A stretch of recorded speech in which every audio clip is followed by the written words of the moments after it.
At my grandson's graduation dinner, he raised his glass and said, "To the woman who taught me what failure looks like." I drank in silence.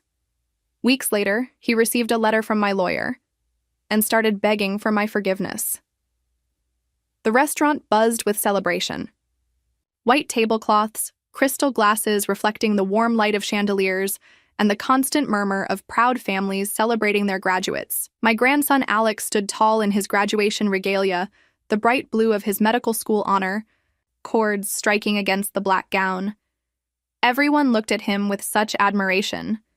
I sat quietly at the corner of the table, my hands folded neatly in my lap. Despite the warmth in the room, I felt a chill creeping up my spine. Something in Alex's expression as he glanced my way made me uneasy. I'd seen that look before. The same cold calculation I'd noticed more frequently over the past few years, a gradual hardening I couldn't quite understand. "I'd like to make a toast," Alex announced, his voice commanding immediate attention. "Before we continue, comment where you're watching from and subscribe to the channel. We'd love to see how far our stories are reaching." The chatter died down as everyone raised their glasses. My heart swelled with pride despite everything. He had done it, graduated top of his class from medical school, the career I had once pursued and given up. "First, to my friends and colleagues who pushed me to excellence," he began, nodding to the table where his classmates sat. "To my mentors at Georgetown who saw my potential." I smiled, taking a small sip of my champagne. This was what all the sacrifices had been for, this moment of triumph. "And to my Aunt Caroline," he continued, raising his glass toward my late daughter-in-law's sister, who sat across from me wearing an expensive navy dress and a smug smile. "You've been my true family these past years, showing me what success and ambition really look like." Caroline nodded, her perfectly highlighted hair catching the light. I tightened my grip on the stem of my glass, trying to keep my expression neutral. "And finally," Alex said, his voice changing slightly as he turned toward me, "to my grandmother, Virginia." A moment of silence fell as everyone turned to look at me. I straightened my shoulders, waiting for the customary acknowledgement of my role in his life. After all, I had raised him since he was 7, when my son David and his wife Elizabeth died in that terrible accident. I had been the one who packed his lunches, helped with science projects, sat through every parent-teacher conference, and worked extra hours to afford his private school tuition. Alex's smile didn't reach his eyes as he continued. "To the woman who taught me what failure looks like." The words hit me like a physical blow. I froze, my glass halfway to my lips. "To giving up a medical career to become just a grandmother," he continued, his voice taking on a mocking edge that silenced the entire table. "To showing me exactly what I never wanted to become." Caroline's smirk widened as shocked murmurs rippled through the gathering.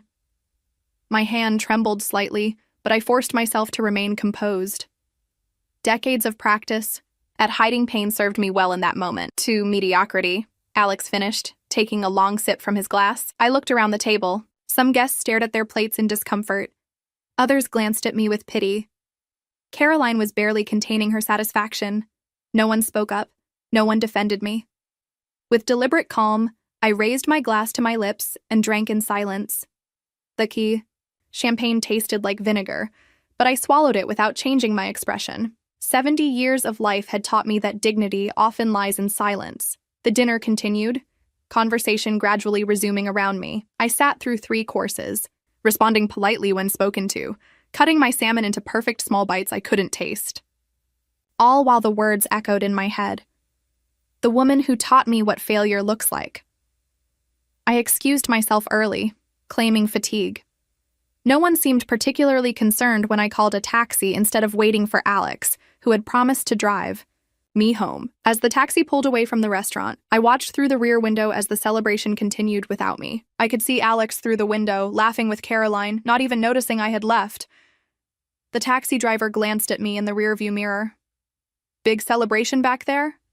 "My grandson's medical school graduation," I said, my voice steadier than I expected. "Ah, a doctor. You must be proud." I turned to look out the window at the passing streetlights, each one blurring into a streak of gold against the night. "Yes," I said quietly. "He's become exactly who he wanted to be." When I arrived home, I walked through the familiar rooms of the small house I'd downsized to after selling my home to help pay for Alex's undergraduate education. Photos of him lined the hallway, Alex as a gap-toothed second grader holding his science fair ribbon, Alex in his high school graduation cap, Alex in his white coat ceremony. In each one, I stood beside him, my smile genuine, my eyes filled with hope. I stopped at the last photo, taken just a year ago. His arm was around my shoulders, but there was already a distance in his eyes I hadn't wanted to acknowledge. How long had he been looking at me that way? When had my grandson, the little boy who once crawled into my bed during thunderstorms, who cried in my arms when the other children teased him about being an orphan, begun to see me as a failure? I carefully removed each photo from the wall, placing them face down in a drawer. Then I went to my small home office and opened the bottom drawer of my filing cabinet. Inside was a folder labeled Contingencies that I had prepared years ago but never expected to use. Inside were the business cards of 3 people: my old medical school colleague turned intellectual property attorney, my financial advisor, and my former research partner at Johns Hopkins.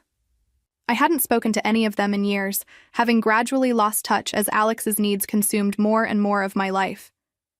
I picked up the phone and dialed the first number. It was late, but I knew Gerald always worked into the night. "Virginia Winters," I said when he answered, surprised at the steadiness in my voice. "It's been a long time. I need your help with something important." As I outlined what I needed, I felt something shift inside me. The pain was still there, sharp and raw, but alongside it was something else. A resolve I hadn't felt in decades. Alex had made his choice tonight. Now it was time to make mine. I couldn't sleep that night. The ceiling fan spun lazily above my bed, creating shadows that danced across the walls as I remembered the day that changed everything. It was a rainy Tuesday when the police officer knocked on my door. I was preparing for surgery the next morning, reviewing patient files at my dining room table. The moment I saw his face, I knew. My son David and his wife Elizabeth had been in a head-on collision. Neither survived.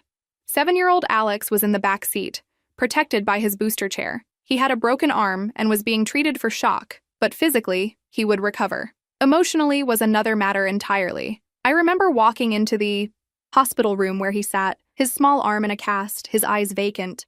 When he saw me, he didn't cry. He just asked, "Are they really gone, Grandma?" I held him that night as he finally broke down, his small body shaking with sobs that seemed too big for his chest. I made him a promise. "I will always be here for you, Alex. Always."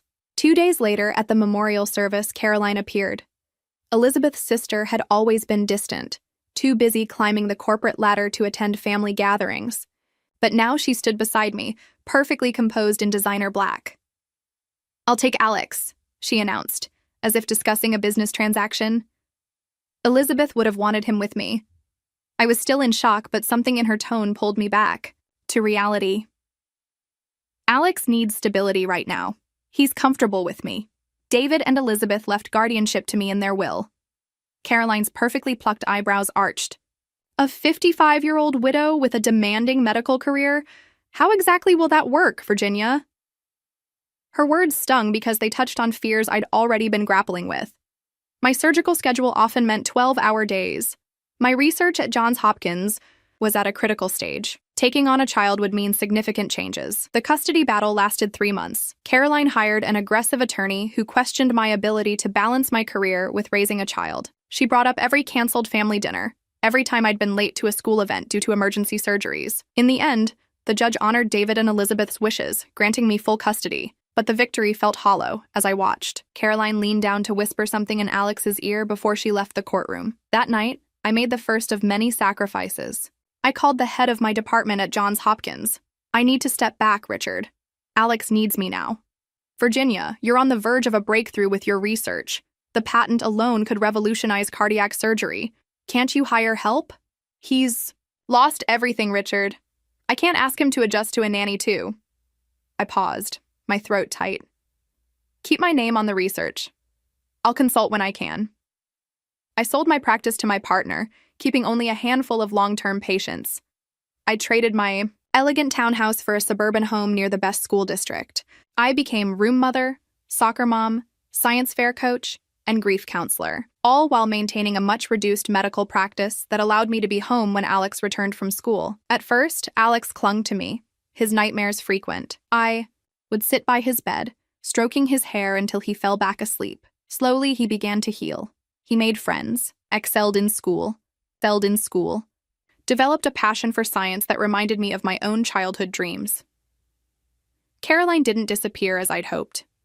She sent extravagant birthday gifts, took Alex for occasional weekends, and never missed an opportunity to remind him of his mother. Not the real Elizabeth, who had struggled with depression and had once confessed to me her regrets about becoming a mother so young, but a mythical version. Brilliant, ambitious, destined for greatness.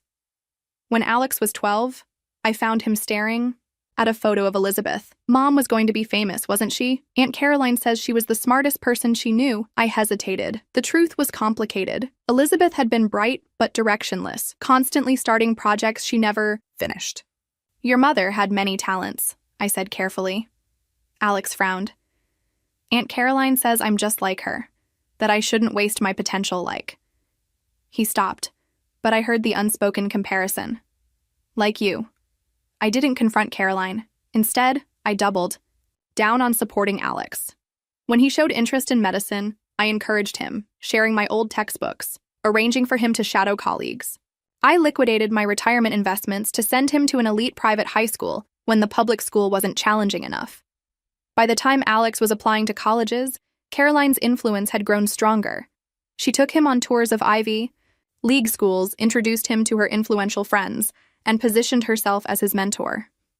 I was relegated to the practical support, editing essays, managing applications, and of course, figuring out how to pay for it all. The day his acceptance letter from Princeton arrived, Alex hugged me tightly. I couldn't have done this without you, Grandma. Those moments kept me going through the lean years that followed. I sold my house and moved into the small 2-bedroom I still live in now. I took on extra telehealth consultations to help with his expenses. When Alex decided on medical school after Princeton, I liquidated the last of my assets, including my share in a small medical device company I'd helped start decades earlier. I never told Alex about these sacrifices. I wanted him to focus on his studies, not worry about me. Perhaps that was my mistake. Perhaps if he had known the cost, he might have valued it more. Or perhaps Caroline would have found another way to turn him against me. I only began to notice the change during his second year of medical school.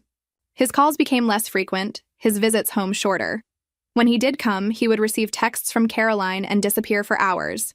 He began to make comments about my modest life, about how I could have been more if I'd prioritized my career. During his 3rd year, he brought home a girlfriend, the daughter of one of Caroline's friends. She looked around my small house with barely disguised disdain and asked Alex, "Didn't you say your grandmother was a doctor?" The question hung in the air, loaded with judgment. I saw something shift in Alex's eyes. Embarrassment. Perhaps even shame. She gave it up, he replied, not meeting my gaze. Gave it up. As if my choice had been a surrender rather than a sacrifice. Now lying in bed after his graduation dinner, I finally confronted the truth I'd been avoiding for years. The Alex I had raised, the sweet boy who once looked at me with adoration, was gone. In his place stood a stranger who saw me not as his devoted grandmother but as a cautionary tale. The woman who taught me what failure looks like. As dawn broke, I made a decision. I would no longer protect Alex from the truth about his mother, about Caroline, about the choices I had made. It was time for him to understand the true price of gratitude. The morning after the graduation dinner, I sat in Gerald Hoffman's office, surrounded by the evidence of his success. Awards on the walls, a view of the Baltimore harbor through floor-to-ceiling windows, and the quiet hum of a thriving legal practice. It had been nearly 15 years since I'd last seen him, but he greeted me with the same warmth I remembered. "Virginia," he said, taking my hands in his. "It's been far too long." I nodded, suddenly aware of how much I'd aged compared to my old colleague.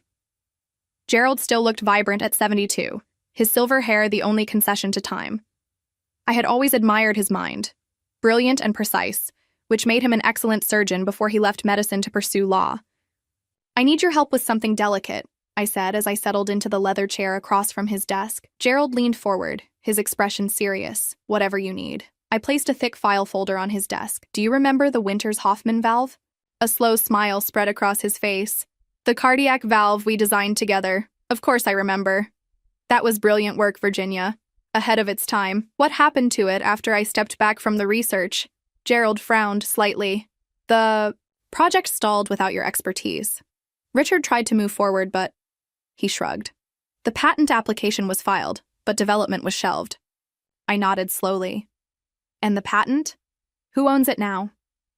Johns Hopkins technically holds the institutional rights, but you and I are still listed as the primary inventors. It's been dormant all these years. His eyes narrowed with sudden understanding. Virginia, are you thinking of reviving the project? I took a deep breath.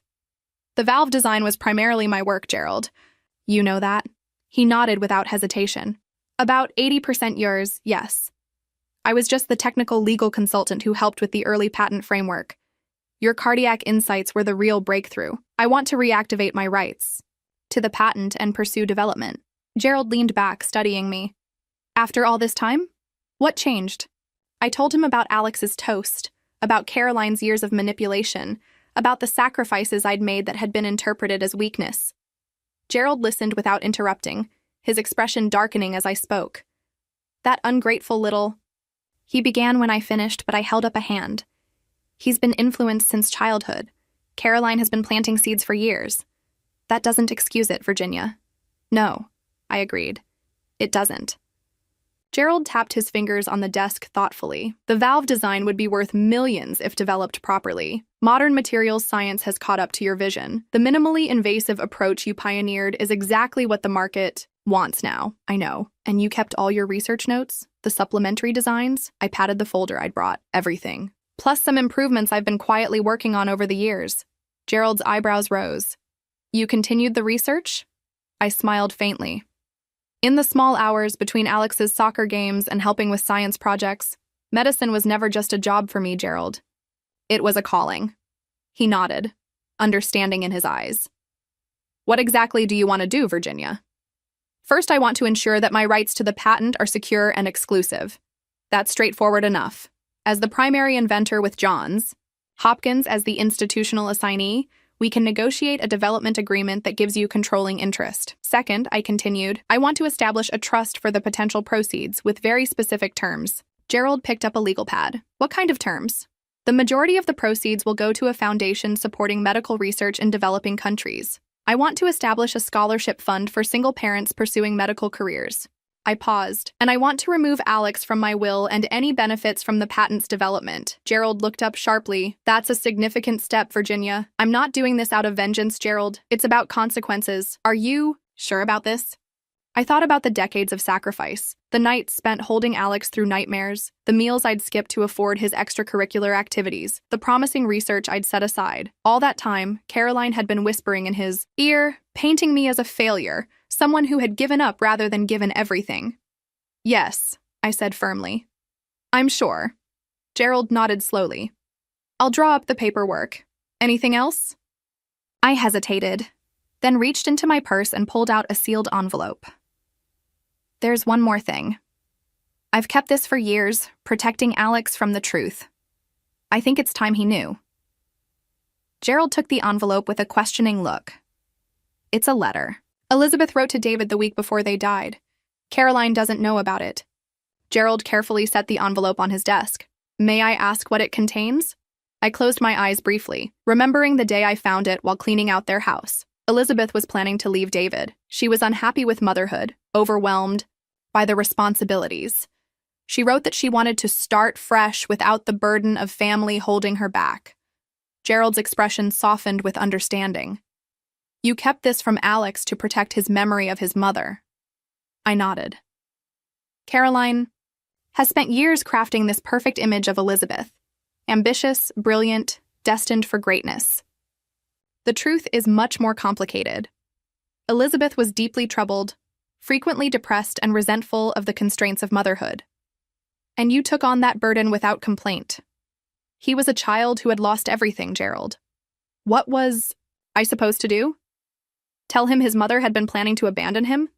Gerald shook his head. You did what you thought was right. I'm not sure anymore.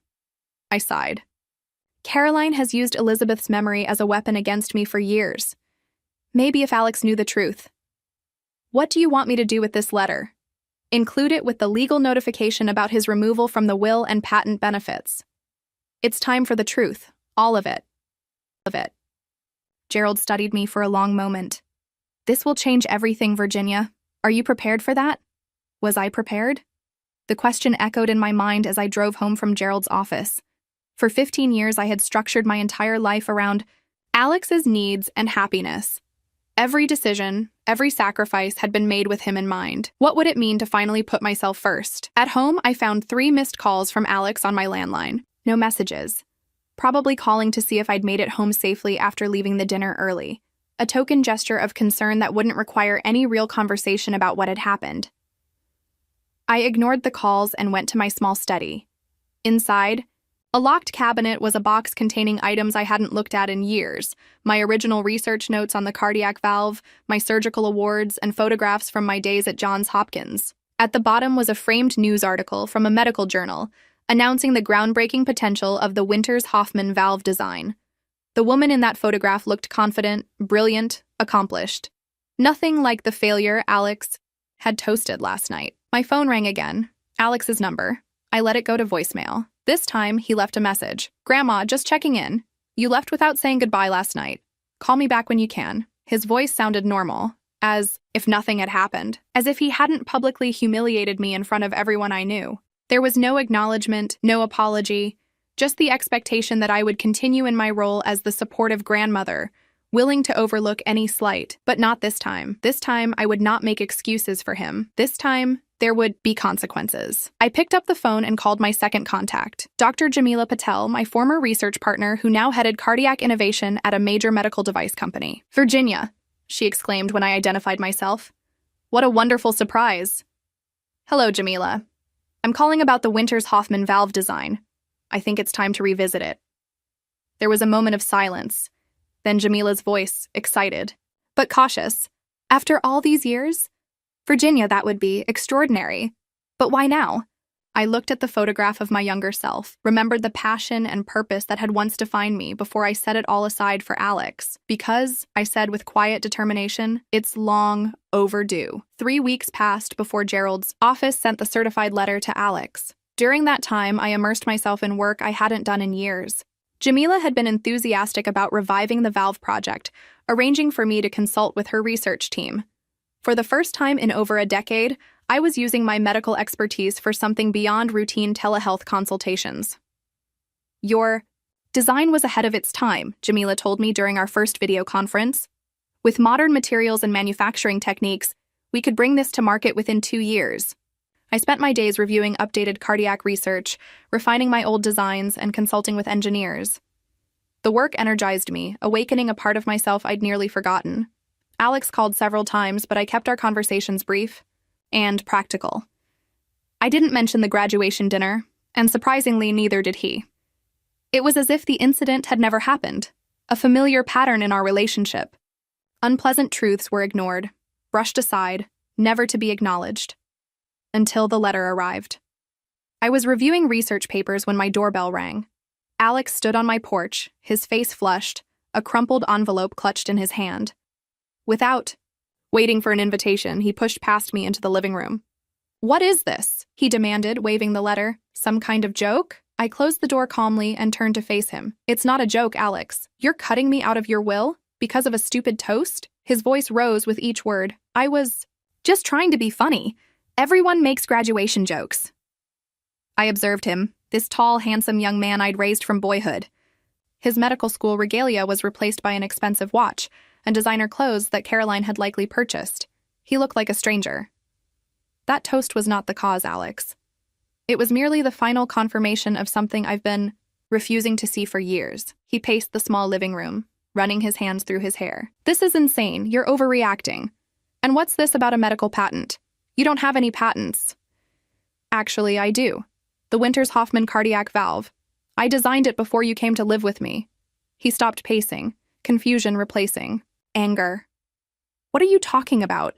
You were just a regular doctor." The dismissive tone stung, but I kept my voice steady. "I was one of the leading cardiac researchers at Johns Hopkins, Alex. I had published in major medical journals by the time I was 35. The valve design was revolutionary, minimally invasive, longer lasting than anything on the market." Alex's brow furrowed. "But if it was so important, why didn't you pursue it?" "Because my son and his wife died, and their 7-year-old boy needed me more than the medical community needed my research." He blinked, processing this. But you never told me. Would it have mattered? I asked quietly. Or would you have seen it as just another example of my failure? His eyes dropped to the letter in his hand. There's more here. About Mom. Something about a letter she wrote? I gestured to the couch. You should sit down for this part, Alex. Reluctantly, he sat, unfolding the papers to read further. I watched his expression change as he reached the section about Elizabeth's letter, saw the color drain from his face. This can't be true, he whispered. Mom wouldn't. She loved Dad. She loved me. I sat beside him, maintaining a careful distance. Elizabeth was a complicated woman, Alex. She struggled with depression most of her adult life. Motherhood was overwhelming for her. But Aunt Caroline always said, Caroline created a myth, I interrupted gently. She turned her sister into someone she never was. Alex's hands trembled as he held the papers. Where's this letter? I want to see it. I retrieved the sealed envelope from my desk drawer and handed it to him. He stared at it for a long moment, as if afraid to break the seal. It's her handwriting, he said softly, tracing the elegant script that spelled out David's name. Yes, with shaking fingers, he opened the envelope and unfolded the letter inside. I watched his eyes move across the page, saw the exact moment when the carefully constructed image of his mother began to crumble. David, by the time you read this, I'll be gone. I've taken the job offer in Seattle. Don't try to follow me or change my mind. This isn't a spontaneous decision. I've been planning this for months. I'm not meant for this life. The constant demands, the endless responsibilities of being a wife and mother, it's suffocating me. I look at my life and don't recognize myself anymore. Where is the woman who was going to travel the world? Who was going to make her mark? Instead, I'm trapped in this endless cycle of PTA meetings and Alex's soccer practices. I know you'll say I'm being selfish. Maybe I am. But staying would be worse for everyone. I'm not the mother Alex deserves. He'll be better off with you and your mother. Virginia has always been more maternal than I could ever be. Please don't hate me. This isn't about you, or even about Alex. It's about me needing to find myself again, without the burden of family holding me back. Elizabeth Alex read the letter twice, then looked up at me with eyes swimming in tears. She was going to leave us? Nodded gently. She was planning to move the weekend after. I didn't need to finish the sentence, after the accident. But why didn't you tell me? His voice cracked. All these years you let me believe you were a child who had lost both parents, Alex. What good would it have done to tell you your mother was planning to abandon you days before she died? Alex stood abruptly, moving to the window. His back. To me, shoulders rigid, he asked, Did Dad know? About the letter?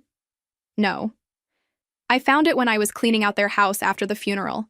It was in Elizabeth's desk, sealed, never delivered. He turned, his face a mask of confusion and hurt. And, Caroline, does she know about this? No. Elizabeth confided in me about her depression, but not about her plans to leave.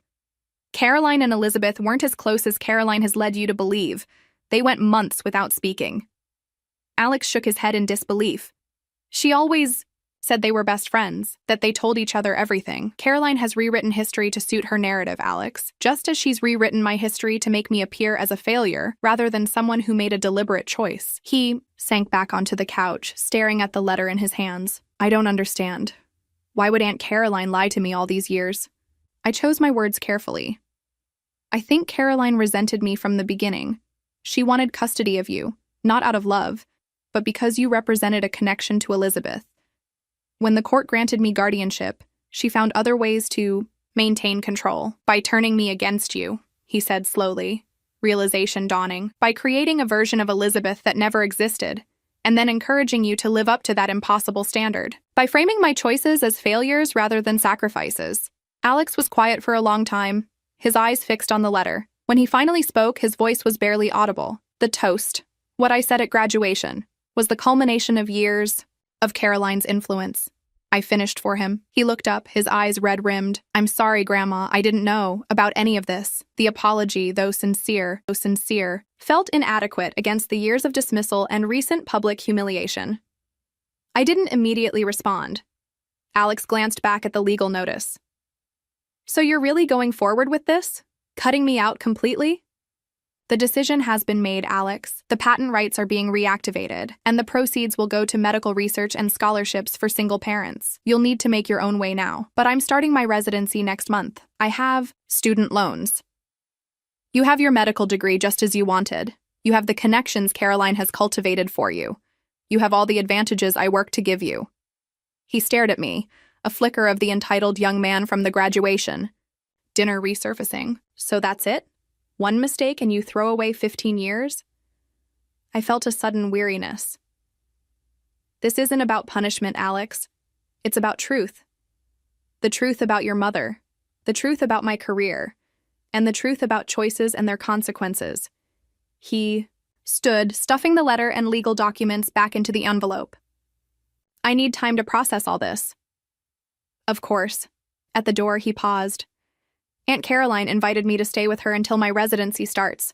She's already arranged everything. That's your choice, Alex. You're an adult now.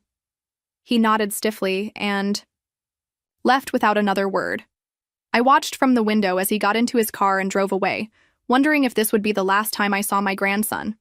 Later that evening, my phone rang. I expected it to be Alex, but the caller ID showed Caroline's number. I hesitated, then answered. How dare you? She hissed without preamble.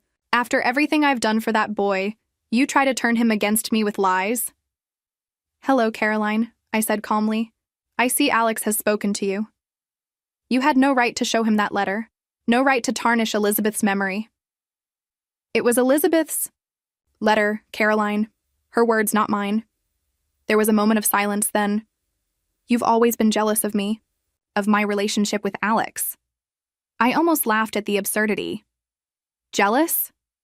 I raised him, Caroline. I was there for every fever, every nightmare, every triumph and disappointment. And now you're punishing him because he's finally seeing you for what you really are, a bitter old woman who gave up on her own potential. This time I did laugh, a short, genuine sound that seemed to startle her into silence. Oh, Caroline, I said. You've never understood, have you? I didn't give up on anything. I made a choice to put someone else's needs before my own. That's not failure. That's love. I ended the call before she could respond and turned off my phone. Tomorrow I had an early video conference with Jamila's research team. The future of the Winters Hoffman valve waited for no one, and neither would I. 2 months passed with no word from Alex. I threw myself into the valve project, spending hours on video calls with Jamila's team. The work sustained me, but in quiet moments, I wondered about Alex. Had I been too harsh? Then morning would come, and with it, renewed purpose. The valve project was progressing faster than anticipated. We're ready for initial clinical trials, Jamila announced. Virginia, this could be on the market within 18 months. Then came the knock on my door on a rainy August evening. I opened it to find Alex standing on my porch, soaked from the downpour, dark circles under his eyes. May I come in? He asked, his voice hoarse. I stepped aside. When I returned with a towel, he was staring at my dining table, covered with technical drawings. You're really doing it, he said quietly. The valve project. He dried his hair half-heartedly. Aunt Caroline moved to Denver last week. She said she needed a fresh start. His laugh was hollow. She didn't invite me to come with her. What happened, Alex? He sank into a chair. After I showed her mom's letter, everything changed. At first, she tried to convince me it was a forgery. When I didn't believe that, she said Mom must have been having a breakdown. And you didn't accept that explanation. He shook his head. I couldn't. The letter was too raw, too honest. He looked up at me. I started asking questions about Mom that Caroline couldn't or wouldn't answer. Simple things like Mom's favorite book or what foods she couldn't stand.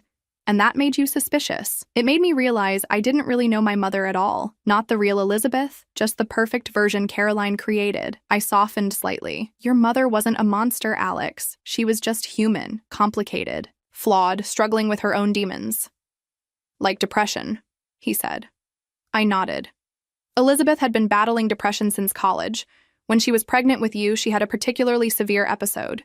I took a sabbatical from my research to stay with you all for the first few months after you were born. Alex looked startled. You did? Yes. There's a lot you never knew, Alex. I tried to protect you from difficult truths. He explained how, after Confronting Caroline, she got defensive, then angry. She accused me of betraying her, of choosing you over her. And that's when she left for Denver? Not immediately. First, he hesitated, shame crossing his features. She cut me off financially. The apartment she'd arranged for me during residency, she'd been paying the rent, the credit card I've been using since college, her account. Caroline has always been skilled at creating dependencies. Alex nodded. I've been staying with a classmate. My residency stipend barely covers food and basic expenses. He looked up, his expression both humble and desperate. I know I have no right to ask, especially after everything, but I need help, Grandma. I studied him. Was this genuine remorse or simply practical necessity now that Caroline had abandoned him? Help, I repeated. What kind of help, Alex? Financial help, at least until I get on my feet. Maybe a place to stay for a while. The decisions about the will and patent are final, I interrupted. The paperwork has been filed. His face fell. I understand. Do you? I asked. Do you really understand what happened, Alex? Not just with the toast or the letter, but the years before that? I retrieved a thick folder from my desk and placed it in front of him. What's this? He asked. The truth. All of it. Inside were documents spanning 15 years, bank statements showing the liquidation of my assets to pay for his education, medical reports detailing treatments I had postponed to cover his expenses, correspondence with Johns Hopkins about my resignation from research positions. There were also photographs showing the reality of our life together. I had no idea, he whispered. No, you didn't, because I never wanted you to feel like a burden. He stopped at a particular document, a letter from a prestigious research institute offering me a position. My polite refusal was attached. You turned this down because of me? Because I made a promise to be there for you, Alex. Always. He continued through the folder, stopping at emails between Caroline and myself. In them, she criticized my parenting, my career choices, my very existence in Alex's life. She really hated you, Alex said, looking up in shock. Caroline resented me because I had what she wanted, custody of you, and a connection to Elizabeth that she could never replicate. The last item in the folder was a USB drive with home videos. I set up my laptop, and we sat side by side as the first video began to play. It showed a family picnic, David at the grill, Elizabeth looking distracted, and 5-year-old Alex running with a toy airplane. Mom looks so sad, Alex observed. It was one of her difficult periods, I explained. She tried, Alex. In her own way, she did love you. We watched more videos. The real Elizabeth, not Caroline's mythical version, slowly emerged. Then came the videos from after the accident, showing our life together. Imperfect, sometimes. Difficult, but real. The final video showed Alex receiving his acceptance letter to Princeton. His hands shook as he opened the envelope, and when he read the acceptance, he looked up with pure happiness. Grandma, I got in, he shouted, jumping. To hug me, nearly knocking the camera over. You were proud of me, Alex said softly as the video ended. I've always been proud of you, Alex, even when you broke my heart. He closed the laptop. I was horrible to you. You were influenced by Caroline, yes, but you also made your own choices. I don't know how to fix this, he admitted, his voice thick with emotion. I looked at this young man, my grandson, but also a stranger in many ways, and felt the weight of our shared history. The hurt was still there, but alongside it was something else, hope. I don't know either, Alex, I said honestly, but perhaps we can start by acknowledging the truth, all of it, the good and the painful. Outside, the rain had stopped. A sliver of evening sunlight broke through the clouds, casting a golden glow across the room. It wasn't forgiveness, not yet, but it was a beginning. A year can change everything. The seasons turned, the Valve project progressed, and Alex and I began the slow work of rebuilding what had been broken. I didn't let him move in that rainy night. Instead, I gave him a check, enough to cover 3 months' rent near his hospital. This isn't a reconciliation gift, I told him. It's a beginning. What happens next depends on your actions, not your words. Thank you, Grandma. I'll pay you back. Yes, I said. You will. We established a cautious routine. Sunday dinners at my house, where conversation was stilted at first, but gradually eased into something genuine. Alex would arrive tired from hospital shifts, but always on time, often bringing small contributions. Bread, flowers, once a book on cardiac surgery. I read about your valve design, he said one evening. One of my attendings mentioned it in grand rounds. She called it groundbreaking. The first clinical trials are going well. You never lost your touch, he said quietly.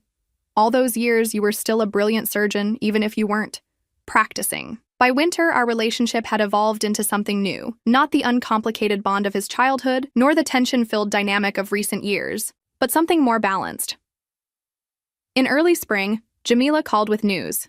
The FDA had fast-tracked approval for the Winters-Hoffman valve. We're looking at full approval by summer, she said. Thousands of patients will benefit from your design. That evening, I shared the news with Alex and invited him to the formal press conference. His face lit up with genuine pride. Really? You want me there? Yes, I said simply. I do. The day of the press conference arrived bright and clear. Alex sat in the front row as I addressed the medical community. The Winters-Hoffman cardiac valve represents not just a medical advancement, I said, but a personal journey. This design began over 15 years ago, before life took me in another direction.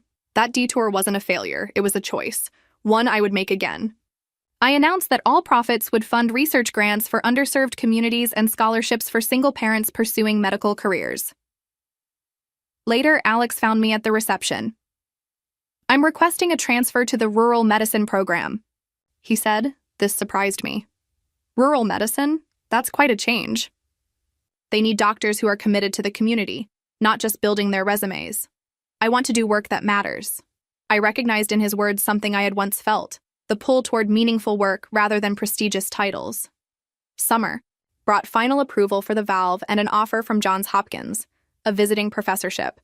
The position would allow me to teach while continuing to consult on the valve project. The night before my first lecture, Alex called. I've been thinking about that toast at my graduation, he said.